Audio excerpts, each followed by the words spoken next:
Então, primeira carta do apóstolo João, capítulo 5, versos 16 e 17, dando continuidade à nossa exposição nesta carta, sendo esta a nossa antepenúltima mensagem, tá? 1 João 5, 16 e 17 diz assim: se alguém vir a seu irmão cometer pecado e não para a morte, pedirá, e Deus lhe dará vida aos que não pecam para a morte. Há pecados para a morte, e por esse não digo que rogue. Toda injustiça é pecado, e há pecado não para a morte. Amém?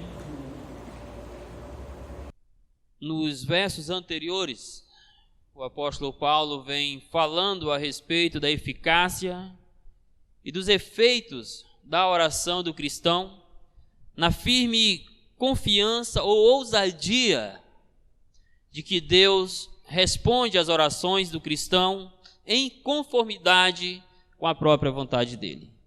Sendo assim, aquilo que pedimos ao Senhor, que está em concordância com a vontade dele, ele assim nos responde.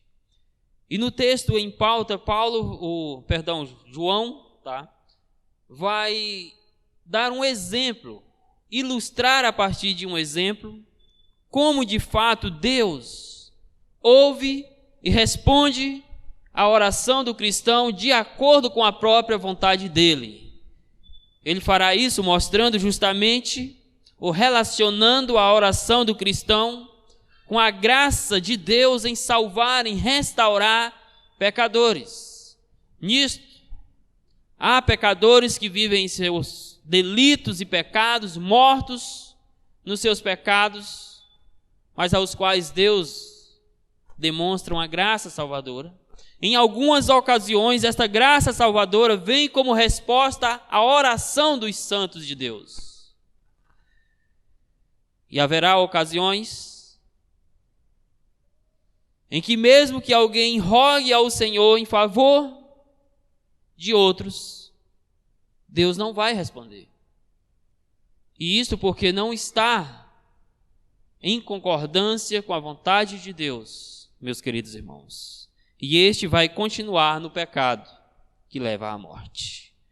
Então esse texto traz essa ilustração daquilo que João disse anteriormente, de que se pedirmos alguma coisa em conformidade com a vontade de Deus, sendo da vontade dele, ele vai responder. Então, se nós rogamos pela salvação de um pecador, se for da vontade de Deus, ele vai salvá-lo. Se nós rogamos pela salvação de um pecador, mas se não for da vontade dele, ele não vai salvá-lo. Tudo se resume de que Deus sempre faz a sua vontade para a glória dele e unicamente pela sua soberania, irmãos. Nós vamos então, antes de trazer aos irmãos o esboço deste texto, as lições principais desse texto, vamos dar uma breve explicação do próprio texto, fazendo o levantamento de algumas perguntas às quais queremos dar algumas possíveis respostas. Primeiro, devemos nos perguntar: todo pecado não é para a morte? Então por que João diz que há pecado que não é para a morte? Se nós sabemos que desde o jardim do Éden, desde que o pecado entrou no mundo, as consequências foram mortais para toda a raça humana. A resposta, meus queridos, é que sim. No sentido geral, todo pecado gera a morte. Porque a morte vem como consequência direta do pecado. Tanto a morte física, a morte espiritual, quanto a morte eterna. São todas elas consequências diretas do pecado. Então, sim, todo pecado gerou ou gera a morte. No entanto, pela infinitude das misericórdias de Deus, dentre estes que estão mortos nos seus pecados, pela vontade soberana de Deus, há aqueles a quem Ele dará vida, mesmo sendo estes pecadores. A estes, Deus livra do cativeiro da morte, mediante a redenção em Cristo Jesus. Por isso o texto diz que há pecado para a morte e há pecados para a vida. Pecado, de uma forma geral, todo pecado gera a morte, mas dentre estes mortos, Deus tira aqueles a quem Ele quer dar vida. Um outro termo complexo que esse texto usa e que deixa muitas dúvidas na nossa mente, é porque no verso 16 ele usa o termo irmão. Se alguém viu o seu irmão cometer pecado, não para a morte. Nós devemos nos perguntar, este termo se refere de fato a pessoas regeneradas, salvas em Cristo Jesus, que experimentaram o novo nascimento, que foram nascidas de Deus, conforme vai dizer também mais à frente o verso 18? Ou é um termo geral para se referir a todos, mas a todos no seu estado ainda caído? Há aqueles que defendem que o termo irmão aqui se refere a irmãos da igreja, salvos, regenerados em Cristo Jesus, que cometeram deslize na vida cristã e que o João estaria então instruindo para orar pela restauração desses irmãos ao convívio da igreja local e à comunhão com Deus. E nisso, então, se alguém viu seu irmão cometer pecado, não para a morte, seria um crente verdadeiro que caiu em pecado, cometeu pecado. Mas esse pecado não é para a morte, no sentido de que não é para a sua destruição eterna. A dificuldade, meus irmãos, é que o texto claramente faz o contraste entre vida eterna e morte eterna. E então, se pensarmos no termo irmão aqui como se referindo a crentes verdadeiros, este pecado que ele comete seria o cair da graça. E se ele precisa ter vida, então significaria que ele novamente voltou ao seu estado de morte. Essa é uma dificuldade de interpretar o texto irmão como se referindo a crentes verdadeiros que caíram em pecado, porque se ele caiu em pecado e precisa de vida de novo, então significaria que ele voltou para o seu estado de morte espiritual, visto que tão somente precisa de vida aqueles que estão mortos. Mas uma outra alternativa é olhar esse termo irmão como sendo um termo geral para se referir àqueles que outrora eram da igreja, como, por exemplo, os próprios falsos mestres, mas que por não serem regenerados, embora eles estivessem na igreja, mas eles ainda estavam mortos nos seus pecados, eles saíram da igreja, eles foram tratados como irmãos por muito tempo na igreja, até que eles saíram de dentro da igreja e voltaram para o mundo, que de fato era o seu lugar. Então, o termo irmão seria uma forma geral de se referir àqueles que outrora faziam parte da igreja local, tá? E não é da igreja invisível, da igreja visível, do ajuntamento daquelas pessoas, mas que agora haviam saído de dentre aqueles que verdadeiramente eram salvos, foram para o mundo. A este se aplicam os falsos profetas e os seus seguidores. Dentre os seus seguidores, talvez alguns ainda estavam na igreja, tá? Mesmo no seu estado de perversão moral e espiritual, possivelmente alguns ainda estavam na igreja, mas seduzidos já pelos encantos dos falsos ensinos, já estavam voltando ou acompanhando esses incrédulos, mostrando assim que eles também ainda eram incrédulos e nunca haviam conhecido a Jesus Cristo. Então, a outra alternativa é olhar para o termo irmão como se referindo aos incrédulos, no contexto específico, como se referindo aos falsos mestres que saíram de dentro da igreja e a possíveis irmãos, tá, que os acompanharam, ou seja, os seus seguidores. Então, eu prefiro optar de que o termo está se referindo a incrédulos, tá? Pessoas que passaram muito tempo na igreja, mas nunca foram salvos e estavam saindo da igreja para ir para o mundo, porque lá de fato é o lugar de quem não é salvo. Eu prefiro pensar dessa forma, porque olhar como se referindo a crente, eu tenho uma dificuldade, porque o texto diz que Deus vai dar vida a ele, mas se ele já é salvo, ele não precisa mais de vida. O texto usa então o pecado para a morte. Primeiro, o pecado não para a morte. Que tipo de pecado é este que não leva à morte? A quem este termo se refere? Meus irmãos, há duas possibilidades principais de que este pecado não para a morte se refere a pessoas que, mesmo sendo pecadoras por natureza, em certo momento são apresentadas as boas novas do Evangelho e creem na pessoa de Jesus Cristo, na sua obra redentora.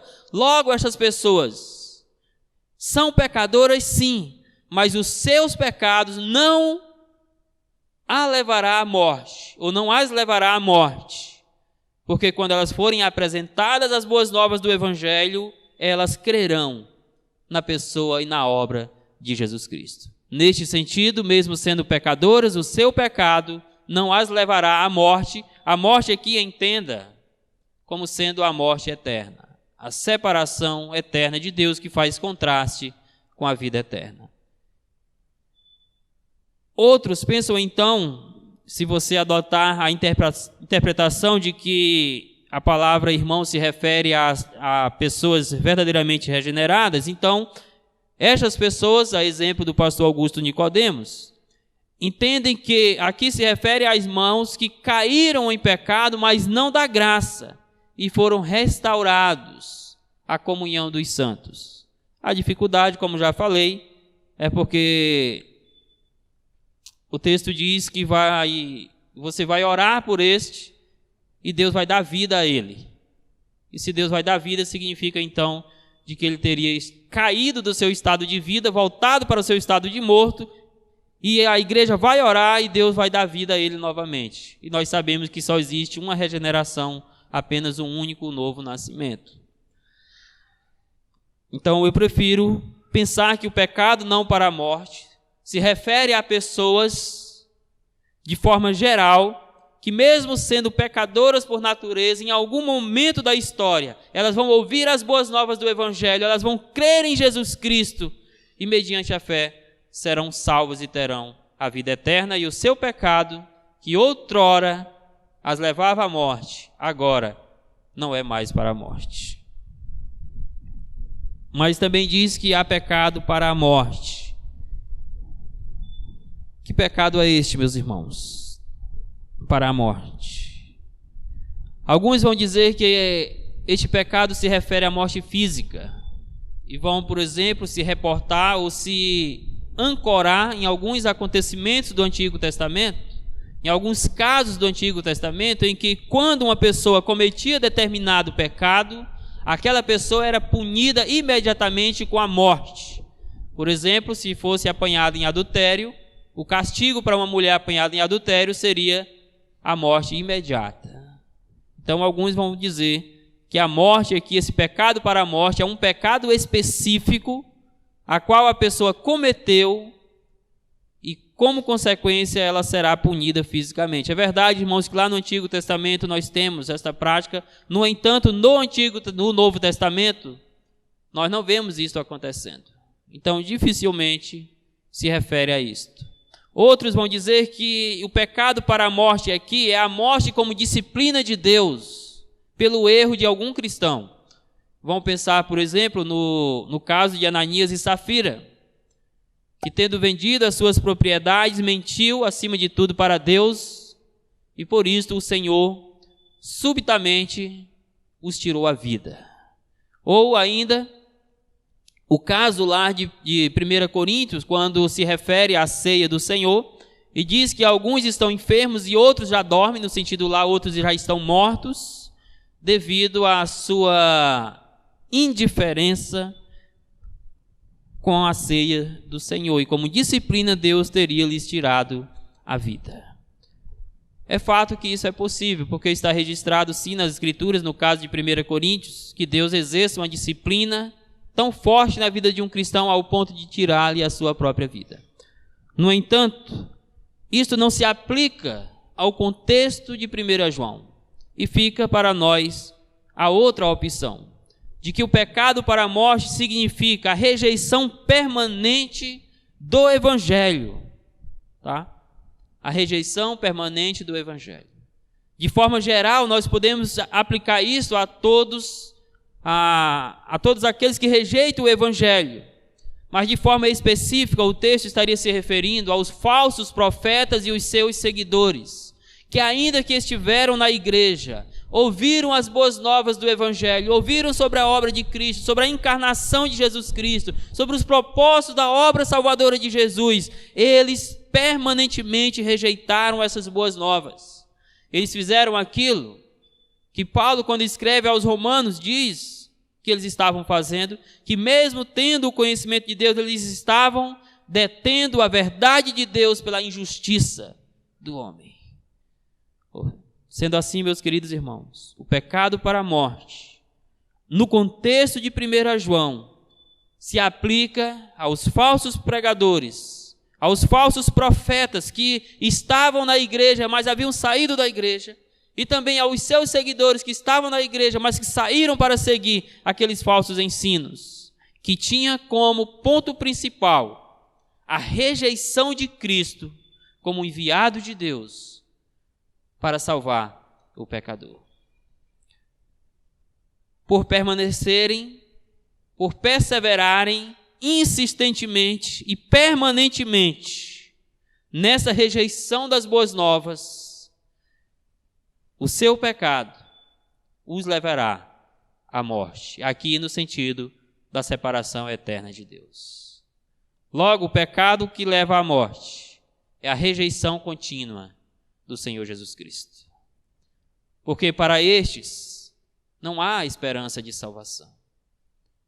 Para estes não haverá vida eterna, porque eles sempre vão escolher viver no pecado ao se arrepender e crer em Jesus Cristo. Eles sempre vão escolher trocar a verdade de Deus pela injustiça do homem. A pergunta então que nos vem é: por que João diz que por esse digo que não rogue, que nem sequer ore por eles? Por que João está dizendo isso? Não devemos nós orar pela salvação dos perdidos? Não devemos nós, por exemplo, perseverar em orar pela salvação de um filho, de um vizinho, de um parente, de um amigo, de um colega de trabalho, de escola, de faculdade? Não devemos nós, como cristãos, ser perseverantes em orar pela salvação deles? Sim, devemos ser perseverantes. Primeiro temos que entender que João não está dando uma ordem, tá? Ele diz: por esse não digo que rogue. Ele não está dizendo que não é para orar. Ele está dizendo o seguinte: olha, por esse aí nem adianta você orar. Agora nós precisamos, no contexto aqui, saber quem são estes. Estes, irmãos, são aqueles que já ouviram as boas novas do Evangelho inúmeras vezes. Estes, no contexto imediato de 1 João, são aqueles que já fizeram parte de uma igreja local, que já foram membros da igreja. Eles estão cansados, entre aspas, aí, ou talvez não entre aspas, porque quem sabe, se verdadeiramente eles nunca foram salvos, então já estariam cansados mesmo de ouvir o Evangelho. Eles já ouviram inúmeras vezes o Evangelho, eles sabem qual o propósito, eles conhecem a respeito da vontade de Deus, mas eles decididamente, deliberadamente dizem que querem continuar vivendo no mundo. Isso se aplica a pessoas que eram membros da igreja, que caiu em pecado ou que vivia em pecado, foram exortados a se arrepender, chamados ao arrependimento, à restauração, e se negaram a isto. E a igreja teve que desligá-los da sua membresia local.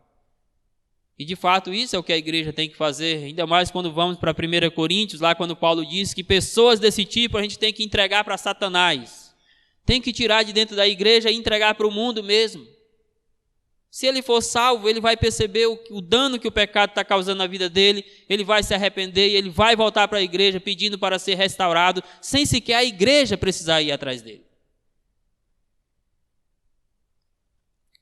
Mas quando a pessoa sai da igreja, porque nega-se a se arrepender dos seus pecados, a mudar de vida, ele já foi exortado pela igreja, ele ouviu o evangelho, mas ainda assim ele prefere ser desligado da igreja do que se arrepender. A estes, João estaria dizendo: olha, nem ore por esses. O cara quer viver na perversidão dos seus pecados. O cara quer continuar vivendo no pecado que leva à morte. Ele já ouviu o evangelho, ele já foi exortado, então não perca seu tempo com ele. Nos ensinos do evangelho, não me recordo agora a referência, seria aquele princípio de não jogar pérolas aos porcos. Não desperdice, João estaria dizendo: olha, não desperdice o seu tempo, nem sequer orando por alguém que já demonstra que não quer nada com o evangelho. Isso é muito importante nós entendermos no contexto de hoje. Mas que fique claro, João não está proibindo orar, mas ele aconselha: olha, não perda seu tempo orando porque não quer nada com o evangelho, se ele já teve inúmeras chances. Não perca seu tempo, embora que fale de oração, mas no princípio da evangelização que a acompanha, não perca seu tempo de evangelizar quem não quer nada com Cristo Jesus. Você está lançando pérolas aos porcos, porque eles preferem ficar no pecado do que vir a Jesus Cristo.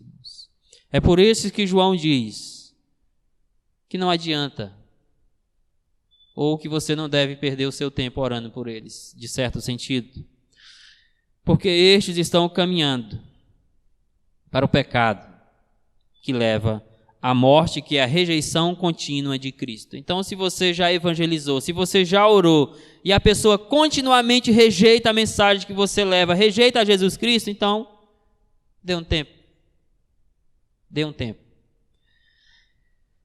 Então, esta é a explicação geral do texto.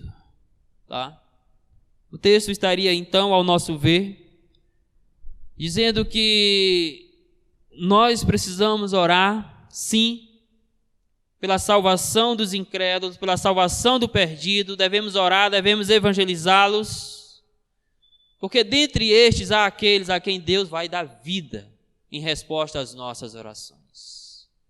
No entanto, precisamos ter o discernimento de saber qual o momento que nós precisamos parar de perder tempo com certas pessoas, porque elas estão vivendo no pecado que leva à morte. Dito isto, então, o propósito nosso nesta noite, a partir desse texto, é argumentar o seguinte: o cristão deve interceder pela conversão e restauração do pecador, que se encontra no estado de morte por causa dos seus pecados e destinado à condenação eterna. Irmãos, nós não sabemos quem são aqueles a quem Deus há de salvar. Nós não sabemos quem vai crer e quem não vai crer nas boas novas do Evangelho. Por isso, o cristão ele deve interceder pela conversão, pela restauração de todo pecador que se encontra no estado de morte espiritual e destinado à condenação eterna do fogo do inferno. Porque, em resposta, Deus vai salvar aqueles a quem Ele quer e vai deixar continuar na morte aqueles que rejeitam o Evangelho. Vamos então olhar algumas lições nesse texto, pensando nesta ideia de que o crente deve interceder pela conversão do pecador que se encontra no estado de morte e destinado à condenação eterna. E o texto vai trazer algumas lições para nós. A primeira lição que percebemos aqui é que toda a raça humana está espiritualmente morta por causa dos seus pecados e necessitada da vida que há em Jesus Cristo. Dentro do nosso olhar para esse texto, todos necessitam da salvação que vem de Jesus Cristo. Porque tanto aquele que peca não para a morte, e esse se aplicaria àqueles que um dia vão ouvir o Evangelho e vão crer em Jesus Cristo ou já fizeram isto, Deus dará vida. Então, se Deus dá vida, eles também estão mortos. E também aqueles que o texto diz que por estes não se deva orar ou não digo que rogues, que são aqueles que estão vivendo no pecado que leva à morte, na rejeição contínua de Cristo, eles estão mortos também. Então, pela lógica, toda a raça humana está morta nos seus pecados e carece da vida espiritual que só Cristo pode dar. Por isso diz o texto: se alguém viu seu irmão cometer pecado não para a morte, Deus lhe dará vida. Rogue e Deus lhe dará vida. E depois diz que há pecados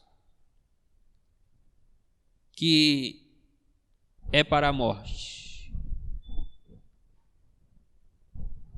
E o princípio que João quer mostrar para nós, meus irmãos, é que independente de que seja religioso ou não, como eram aqueles falsos mestres, como eram os seus seguidores que haviam saído de dentro de uma igreja cristã, ou seja, aquele mais depravado moralmente falando que está aí no mundo, estuprador, assassino, todos estão mortos nos seus pecados e precisam da vida que só Deus pode lhes dar.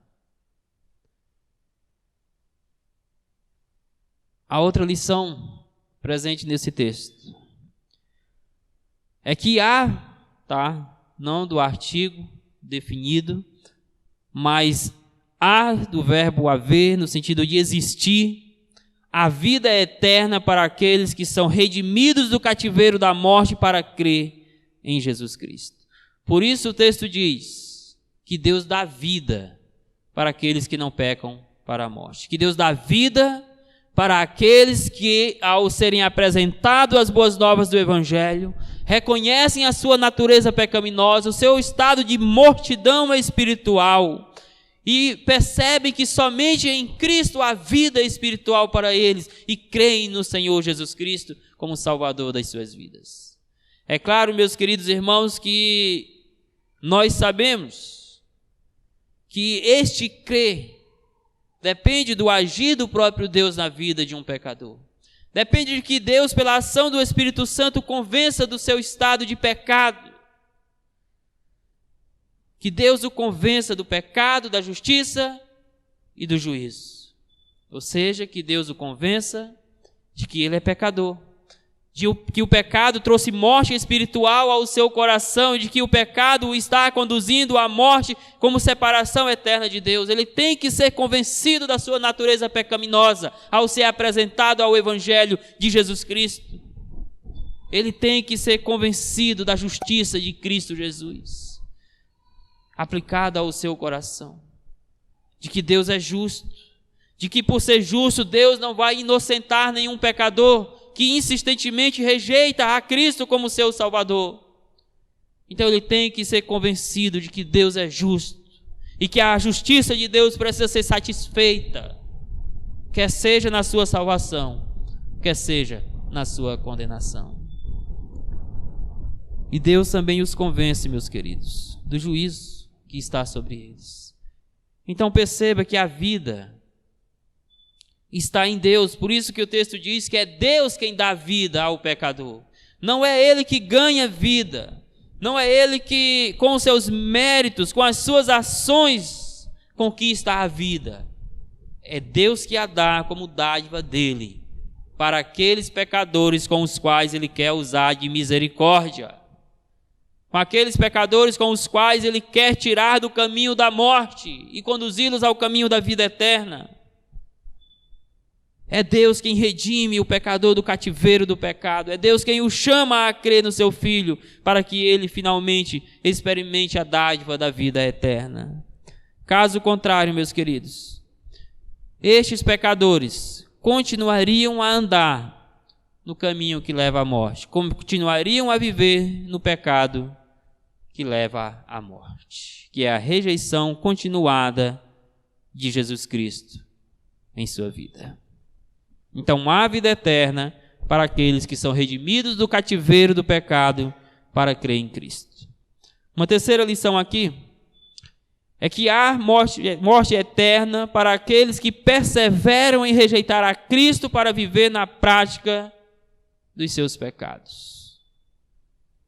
Existe vida eterna para uns, mas existe morte eterna para aqueles que perseverantemente rejeitam a Jesus e preferem continuar na prática da injustiça. Como o texto vai dizer mais à frente, toda injustiça é pecado. E eles preferem viver nessa injustiça, satisfazendo os desejos do seu coração, saboreando aquilo que está lhes matando. É por estes que João diz: por esse não digo que rogue.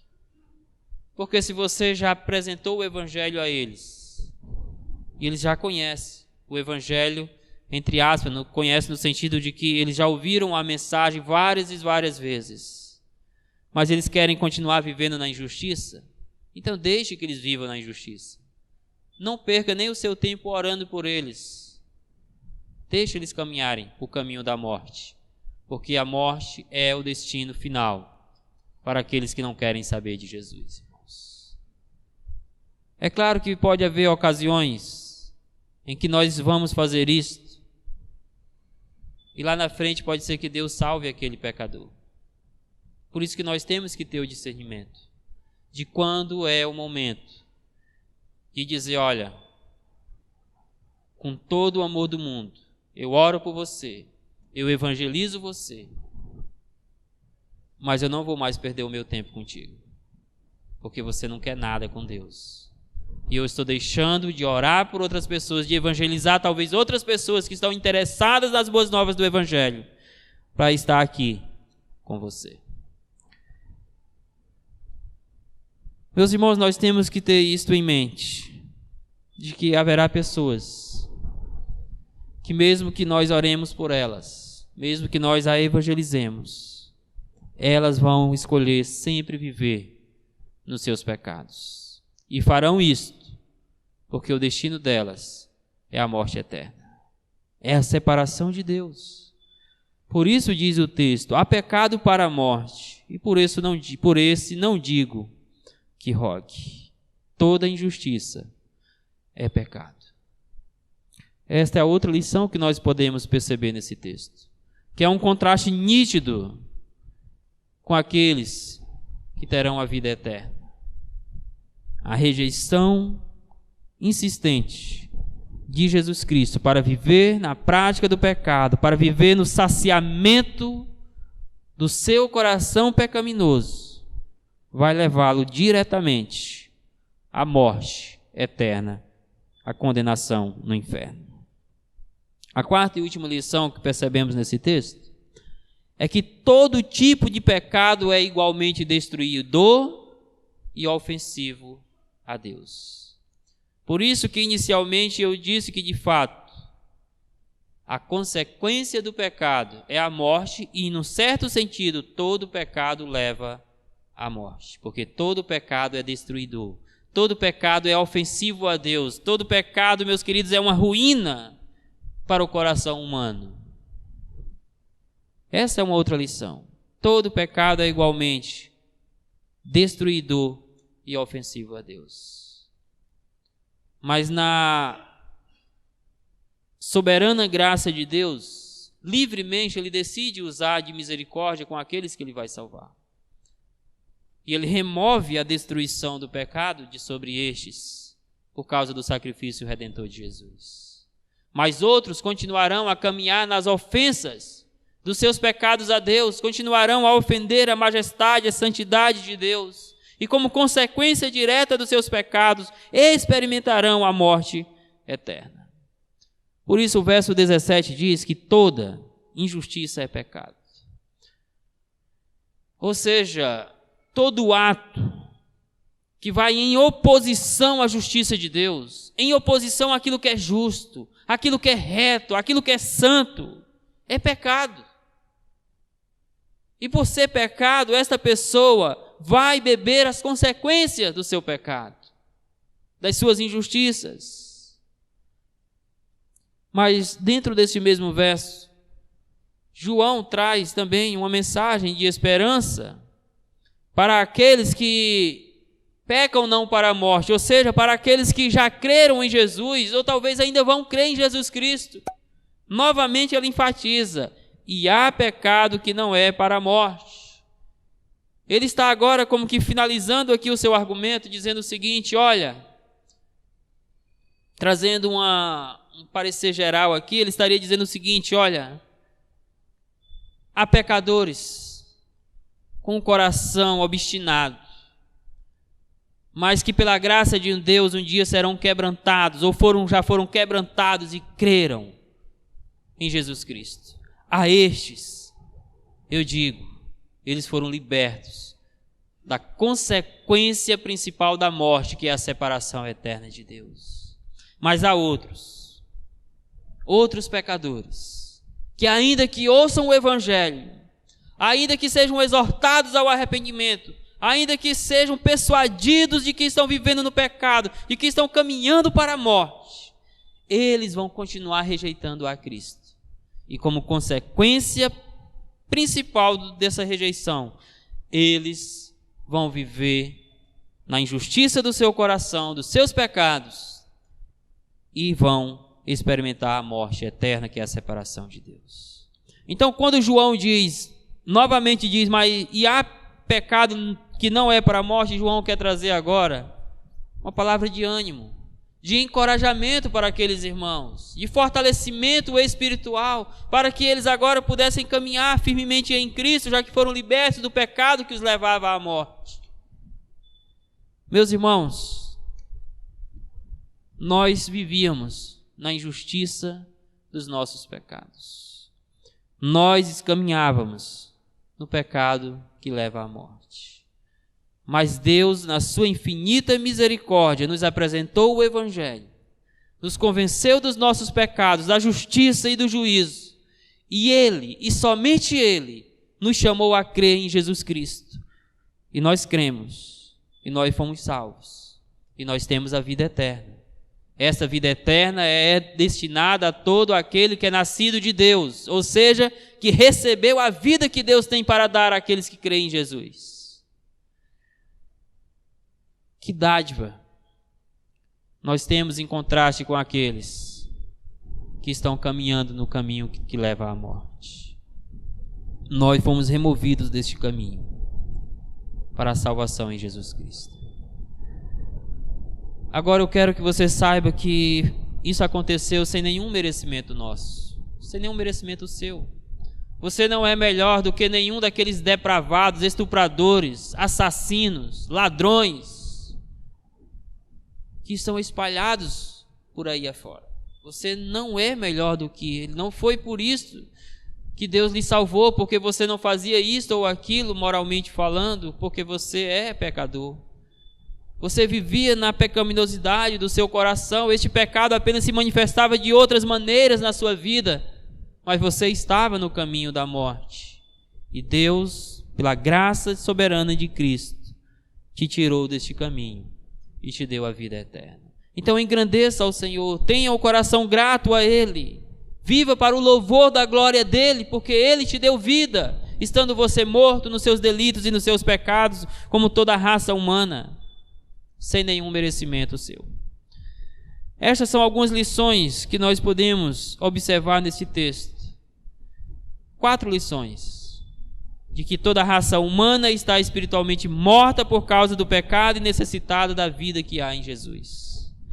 De que existe vida eterna para aqueles que são redimidos do cativeiro do pecado e chamados para crer em Cristo. Mas que existe morte eterna para aqueles que perseveram em rejeitar a Cristo para viver na prática do pecado. E a 4ª lição é que todo tipo de pecado é igualmente destruidor e ofensivo a Deus. Por isso, todos necessitamos que Deus use de misericórdia para conosco. Eu queria deixar algumas aplicações, 4 aplicações, na verdade. A primeira aplicação, eu digo o seguinte: nós precisamos ter discernimento naquilo que João diz, e por esse digo que não rogue, tá? Ou seja, por aqueles que vivem a rejeitar o Evangelho, às vezes já fizeram parte de uma igreja, talvez da sua igreja local ou de outra igreja evangélica. Fato é que ele já ouviu o Evangelho muitas vezes. E nós precisamos então ter discernimento para não jogar pérolas aos porcos, perdendo o nosso tempo com quem não quer nada com o Evangelho. Quando Paulo vai lidar com aquele caso lá da igreja de Corinto, aquele jovem que estava em pecado, você acha que aquele jovem não já tinha sido persuadido, exortado ao arrependimento? Já tinha sido. Ele já tinha ouvido o Evangelho, mas ele preferiu continuar no pecado. E a orientação de Paulo para aquela igreja foi o seguinte: olha, entregue a Satanás. Entrega a Satanás. Entrega para o mundo. Não fica perdendo tempo com ele. Se ele for salvo, o pecado vai machucá-lo, o pecado vai destruir ele aos poucos, e aí ele vai perceber que ele errou e que ele precisa ser restaurado à comunhão dos santos, à comunhão com Deus, à comunhão da igreja local, e ele vai voltar para a igreja, irmãos. E se você vai lá para a segunda carta de Coríntios, você percebe que a igreja fez exatamente o que Paulo fez. E o resultado disso é que, como ele era salvo de verdade, ele se arrependeu e voltou para a igreja. Mas chegou o momento em que foi necessário Paulo dizer: olha, parem de perder tempo com ele, entrega para o mundo. Se for salvo, vai se arrepender. Se não for salvo, vai continuar no mundo, porque é o lugar dele. Paulo não recomendou: olha, faz uma metodologia, cria uma estratégia, manda os irmãos visitá-lo, escolhe alguns irmãos para fazer estudos bíblicos com ele, manda o pastor ir visitá-lo, para ficar novamente exortando, evangelizando, orando com ele. Paulo não mandou fazer isso. Paulo simplesmente disse: olha, o cara, ele está na igreja, ele está ouvindo o evangelho, e se ele quer trocar o evangelho pelo pecado, então deixa ele ir para o pecado. Irmãos, isso é importante, tá? É importante nós temos esse discernimento. Primeiro, para de fato não ficar perdendo tempo. Segundo, para não nos sentirmos culpados, penalizados com alguém que não quer nada com o evangelho. Ele escolheu viver a vida dele, então deixe que ele caminhe o seu próprio destino. No entanto, precisamos ter o discernimento de saber quando devemos agir desta forma. Se a pessoa já teve todas as oportunidades possíveis e não muda de vida, então você deve discernir que é momento de deixá-lo caminhar os seus próprios passos. A segunda aplicação é a seguinte: devemos orar e evangelizar a todos, pois nós não sabemos quem são aqueles a quem Deus há de salvar. Nós não sabemos, meus queridos irmãos, dentro da perspectiva da soberania de Deus, nós não sabemos quem são os eleitos do Senhor. Nós sabemos que Deus tem eleitos espalhados por todo o mundo, mas nós não sabemos onde eles estão. Eu não sei se é o meu vizinho, eu não sei se é um parente meu, por isso devemos aproveitar todas as oportunidades para falar das boas novas do Evangelho, para que orar e falar das boas novas do Evangelho, porque se estas pessoas forem uns dos eleitos de Deus, se elas forem chamadas pelo Senhor ao arrependimento, elas precisam ouvir o Evangelho da graça que salva. Por isso nós devemos orar e evangelizar a todos, tá? Claro que mantendo aquela perspectiva também da primeira aplicação, sabendo se você já evangelizou, orou e insistentemente está fazendo, a pessoa não demonstra nenhum interesse, então é momento de você: olha, eu já lavo as minhas mãos com você, já fiz, já orei, já evangelizei, falei das boas novas, você não está mais, você não é mais desconhecedor das boas novas do Evangelho. Então, vamos orar e evangelizar a todos, porque nós não sabemos quem são aqueles a quem Deus vai salvar. Nós não sabemos quem são aqueles que estão vivendo esse pecado para a morte ou para a vida. Terceira aplicação, irmãos. Embora não seja possível ao verdadeiro convertido cometer o pecado para a morte, pois isso significaria cair da graça, significaria perder a salvação. Isso não é possível ao verdadeiro crente. Então, mesmo isso não sendo possível, cabe a nós ser vigilantes para não manchar a nossa santidade e ferir a nossa comunhão com Deus. Aquele que é salvo para sempre, ele não vai perder a sua salvação, ele não vai voltar ao seu estado de morte espiritual. E esta é a minha dificuldade de entender o termo irmão do verso 16 como se referindo a salvos, porque o prosseguimento do verso diz que se ele cair, se ele estiver vivendo desse pecado, vai orar e Deus vai dar vida. Então, temos que pensar que ali se aplica a um incrédulo ainda, embora seja um incrédulo religioso, que possa estar talvez até como membro da igreja, não sabemos. Mas o fato aqui quer dizer o seguinte: é impossível ao crente perder a sua salvação, cair do estado de graça.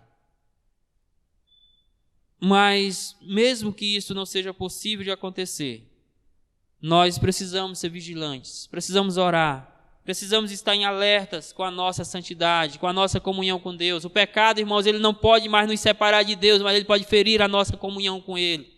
Ele pode manchar a nossa santidade, ele pode nos levar a escandalizar o Evangelho. Por isso, vamos ter muito cuidado com o pecado, ser vigilantes, sempre atentos e constantes, para que o pecado não venha nos ludibriar. Quarta e última aplicação.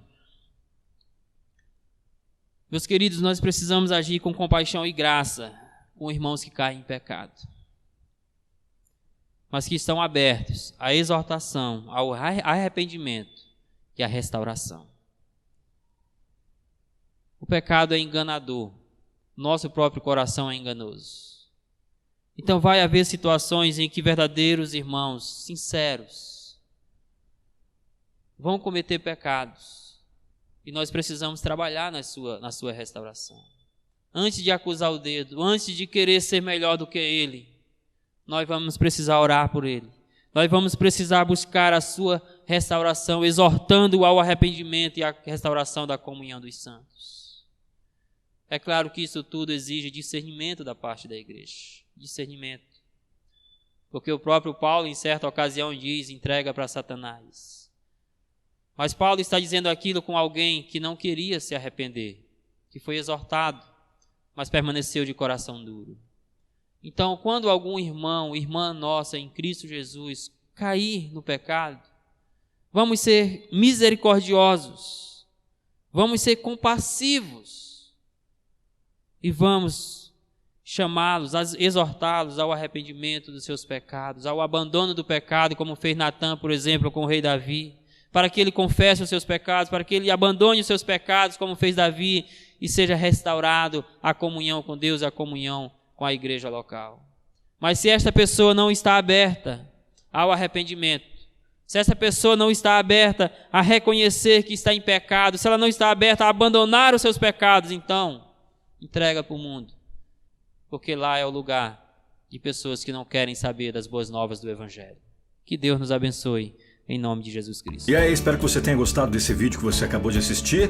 Não se esqueça de dar seu joinha, seu like, compartilhar esse vídeo e se inscrever no nosso canal e ativar o sininho.